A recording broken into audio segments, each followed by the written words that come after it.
So, good evening, everyone. And this is the last panel discussion, and we'll have to finish it in time. So, let's be very crisp and short answers.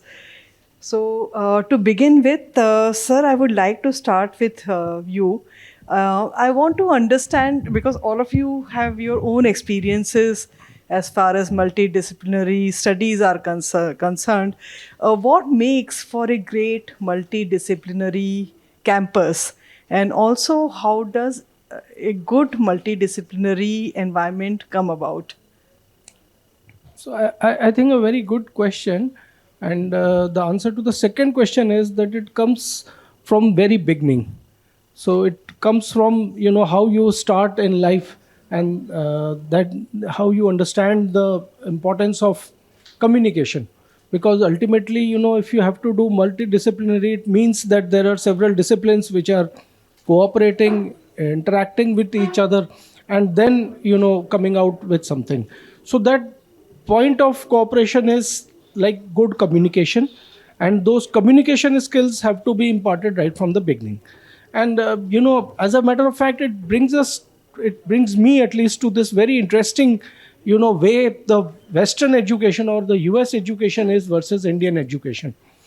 So in Indian education, what we try to do is to specialize very early, try to differentiate into what we want to become quite early.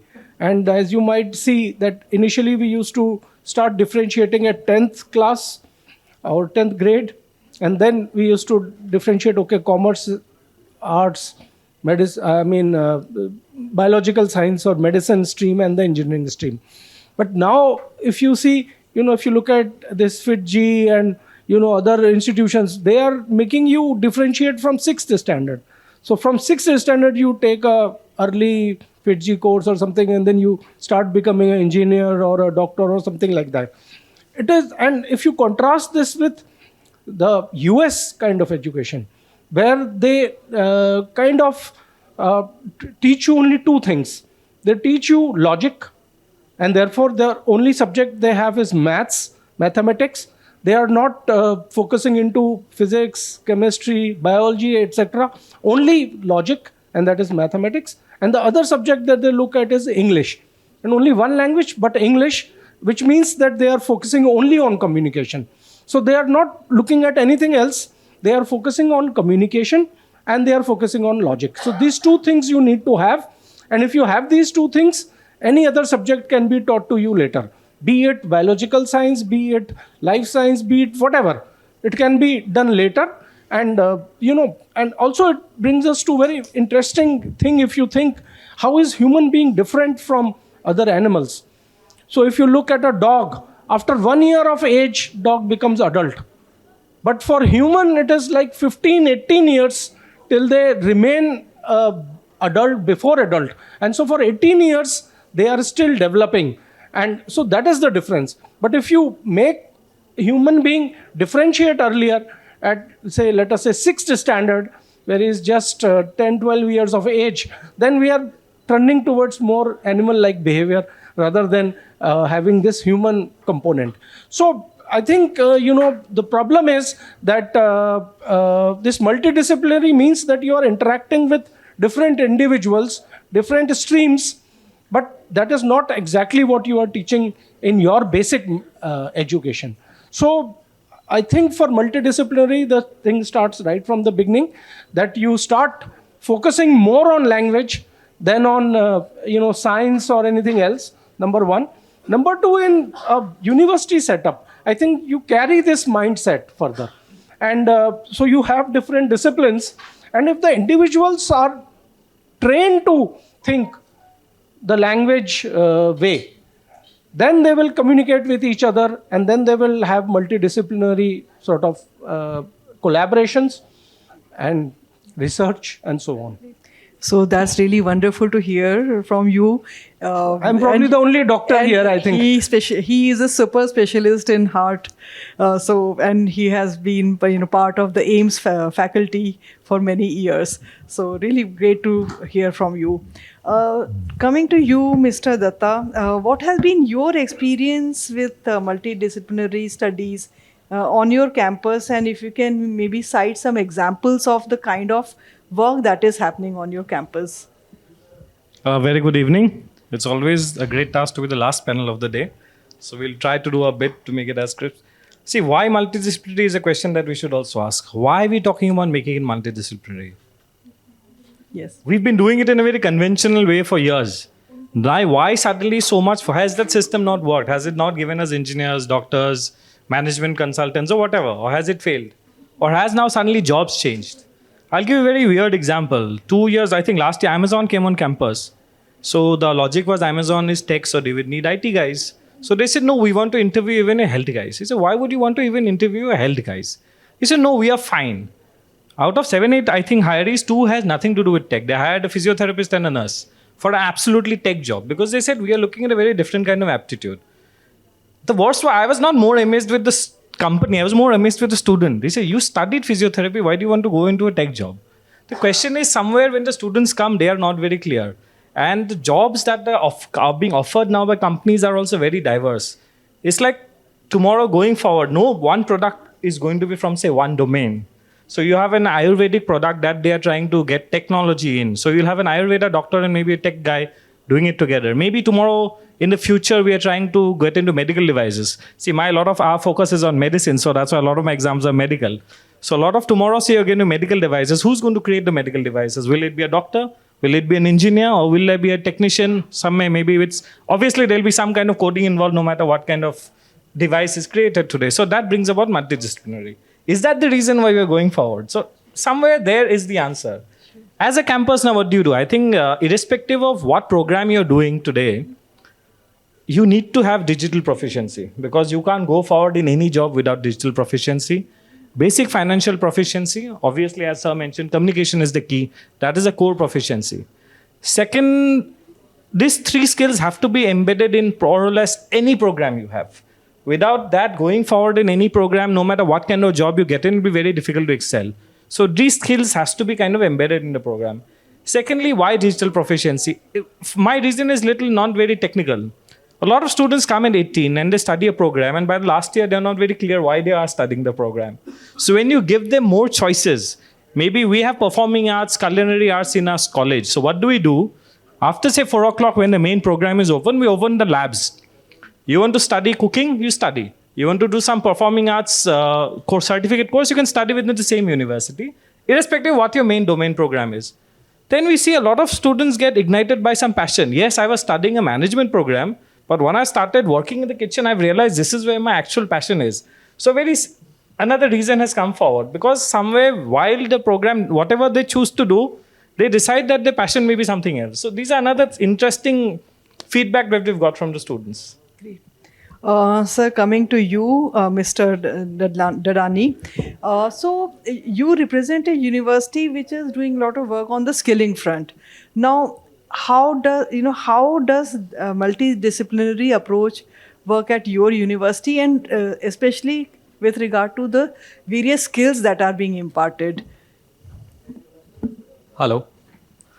So, I would answer that from the perspective of, what we have been doing as a notified skills university, where, the whole focus revolves around making the education, one, obviously multidisciplinary, but also outcome-based, relevant, affordable, which including the multidisciplinary approach, these are all the main facets of our new national education policy. We all have been part of the suffering, if I can call it suffering, of the challenges we faced in our higher education system, and we have been and we have been always complaining about the non-employability of the people who are coming out, the outdated curriculums. There are many instances where the curriculums have not been updated. Now, those were the times where technology was not able to support transformation. Now, good thing what is happening currently is, one, there are technology tools are available, platforms are available, and two, the government is completely supportive. The new guidelines are coming up where the learning can be through any means. It doesn't need to be under just a classroom setup, a whiteboard and a classroom setup. It could be learning through online resources. There are open educational resources available which are very, very good. In fact, the faculties these days are using those open education resources to develop their classroom plans, right? There are guidelines which allows for the university students to take up credit-based courses and appear for their assessments and get their credits transferred. There are Swayam portal, there's NPTEL portal, and now government is even trying where platforms, edtech platforms, courses could also be creditized, right?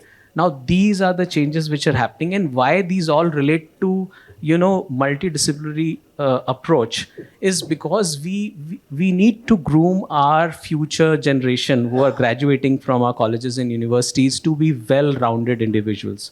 See, being an entrepreneur, let's say, it doesn't work that you only have specialized knowledge in one field, right? Your ability to comprehend, speak, write, everything, right from the fundamental skills to knowledge to how you apply. So application is becoming a very, very important field. In our university, we only take up courses, undergraduate courses. We develop undergraduate courses in partnership with industry, where we embed what skills are required, and then students are, doing community projects. They are in the industries. They spend more than maybe 6 months to 1 year inside an industry, where they're also doing theoretical, learning through the university through online platforms like we have the Google Meets and Zoom, as well as we are converting those practical experiences, practical work they're doing on the job and then creditizing it. Because that experience a university environment also cannot match.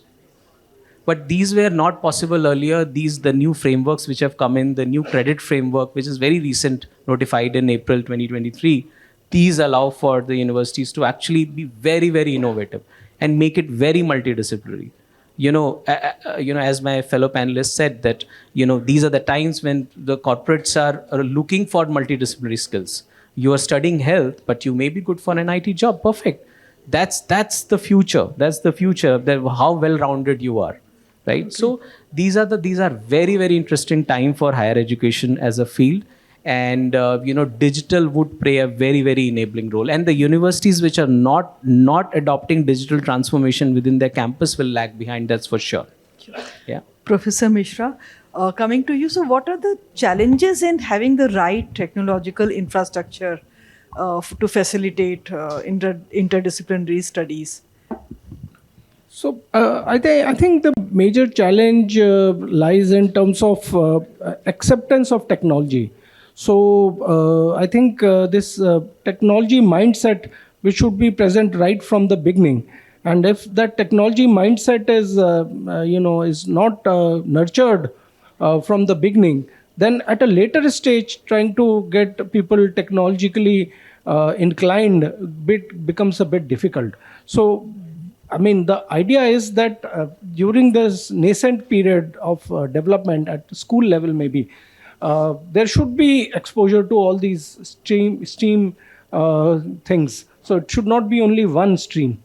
Either you do science or you do, kind of management or finance, commerce or something, and then you just do that and keep going there, keep on differentiating from finance, you become expert in this kind of finance, and then further expert in that kind of thing. And then you have no attachment or no understanding of technology, or you have no understanding of science. I think that sort of thing is the main problem. So main thing is people's ability to adopt a technology, because be comfortable with the technology. So that is number one. Other is, of course, then, second thing is the cost of technology keeps, escalating. So if you look at iPhone 14, it will be dramatically more than iPhone 13. So that way. So the cost of technology. Then third is rapidly changing technology. So I think one important thing that one needs to learn early on is to accept change. People are very comfortable within structure and they remain in their comfort zone. They don't like change. So they like that structure, they keep in that structure. But if you look at technology, even if you look at medical technology, it keeps changing so rapidly. So within a few years, it's completely changed. So people who can't accept change and want to remain in their comfort zone will have a lot of difficulty accepting any new technology. So I think major things are more attitudinal. So discomfort with technology, inability to accept change, and then smaller things like finance and things like that. Okay. One more question which I have to ask you at this juncture is, one major issue is, a multidisciplinary approach and specialization. How to make them, are they compatible, and how to go, take both of them together? Yeah, I think, if you look at human intelligence, it is of two types. So one is differential intelligence and the other is integrative intelligence. So differential intelligence is you look at the small fine print. So you have the ability to look at fine print, and you will find a lot of individuals who are very good at reading the fine print. And then there are the other integrative people who are looking at the big picture. What is required is training in both these streams simultaneously, that you are able to look at the fine print along with the big picture. And when that happens, I think then we find the right balance. And then we are able to, be, as I say, balanced individual or a wholesome or well-rounded personality that we were talking about in the previous session as well. Yes. So I think but that training starts from the beginning. So by the time you reach higher education and you start sort of trying to get into this, it might be a bit late. Mr. Dutta, what are your thoughts on that? And also, if I may know, since Professor Mishra has mentioned about, it should start from beginning.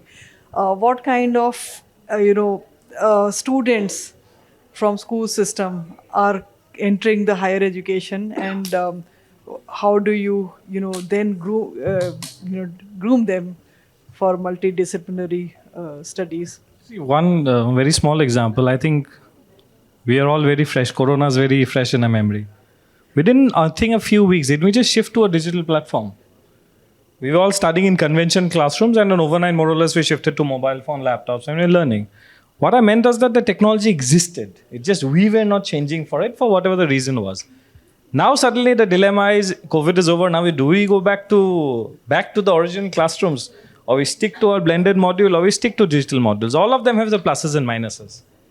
But exactly what Sir said, sometimes technology exists. We are not willing to adopt it for whatever reason.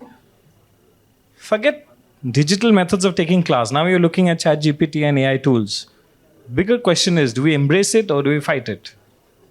So somewhere this is a challenge and this is a dilemma that I think every educator has. That do we embrace it? But my opinion is, no matter what you do, you will not be able to fight against it. So somewhere we have to embrace it in our own little way. So that is kind of a digital learning that will be forcefully brought onto us. It's up to us how we try to practically use it. Secondly, what was the second thing? How? What are the kind of, the students that are coming I think, out of schools? As private universities, I'll be very honest, luckily we get more or less students who are coming from private schools, to be honest with you. They are more or less very conversant digitally. As you mentioned, the next generation now is much, much digitally proficient than the previous. Just that 5-year, 10-year gap is increasing digital proficiency phenomenally. So 5 years ago, my first year and the proficiency they had and this batch is phenomenally different. So that is, in a way, as higher education is much easier for us. But having said that, our challenge is not really the technology of it.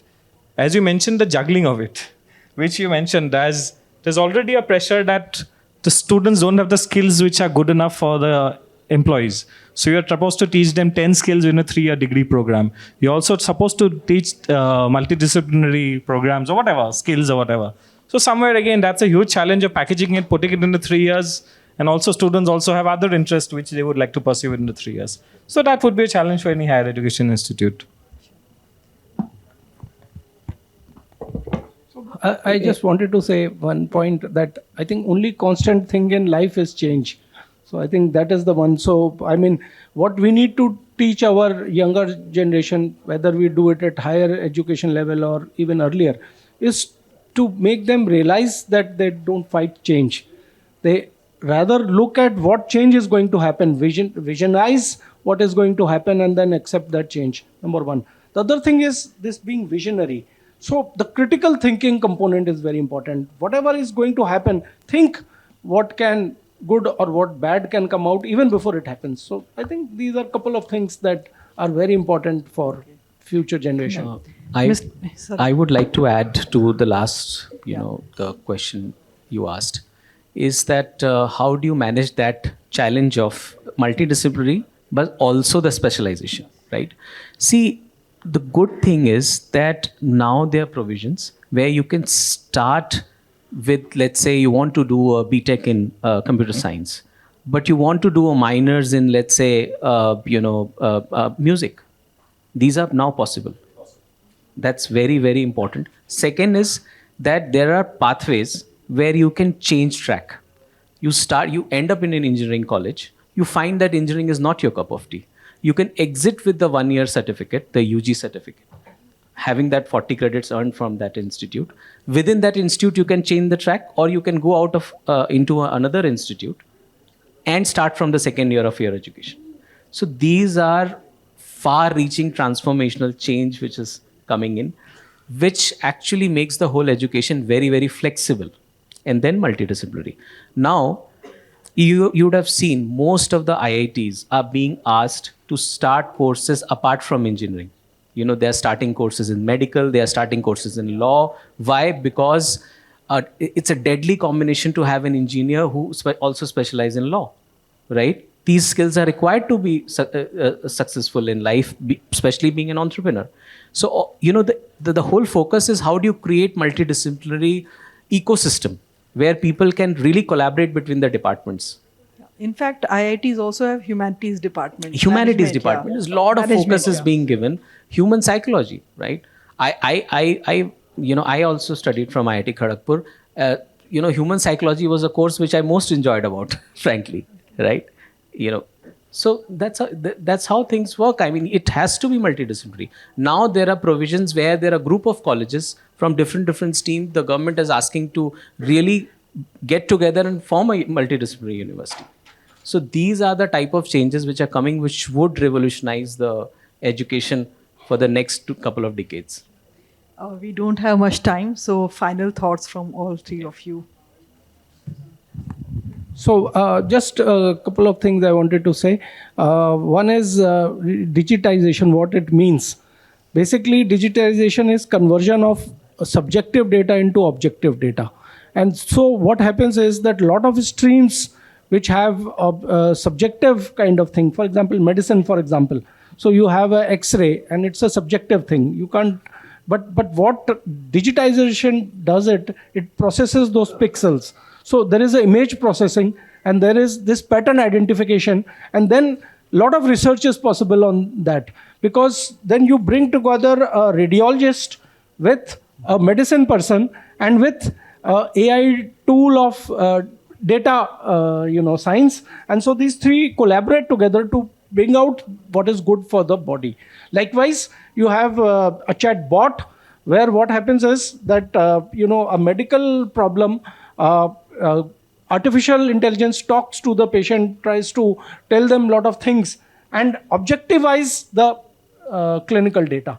So then there is interaction of artificial intelligence and clinical medicine and so many other streams. So this is how this multidisciplinary approach works in medicine, for example, because I'm more into medicine, but I think it is generally applicable in all the areas as well.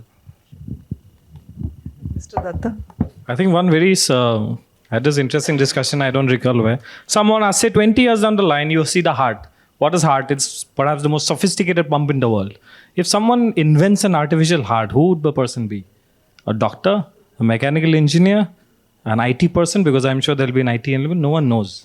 So one thing is for sure, that person will have multiple skills. So for our own sake, if we want more development, we have to imbibe by and follow a multidisciplinary frame of mind, and maybe one of our students is thinking about that. 20, 30 years down, they'll be the ones who will coming up all these inventions. So I think this is a must. I think there's no even discussion on that. Mr. Dudani? Yeah, to as concluding remarks, I would say that I mean, most of us here, I think, are from the education community and the education, belong from education fraternity. What my view is that the expectations, aspirations of students are changing very, very fast. They've become very, very impatient, right? Now it is up to us, the educators, the who are on the deciding seat of what curriculums to float. It is actually, you have to be very student centric, decide on very, very flexible, open kind of curriculums where the onus is on the student to perform, and you track continuously their learning and make it a very, very open technology based environment. That is what the students are looking at in these days, because the whole environment is going to be very, very rapidly changing and hyper competitive going forward. Yeah, thank you. Thank you so much to all my esteemed panelists. And yes, thank you.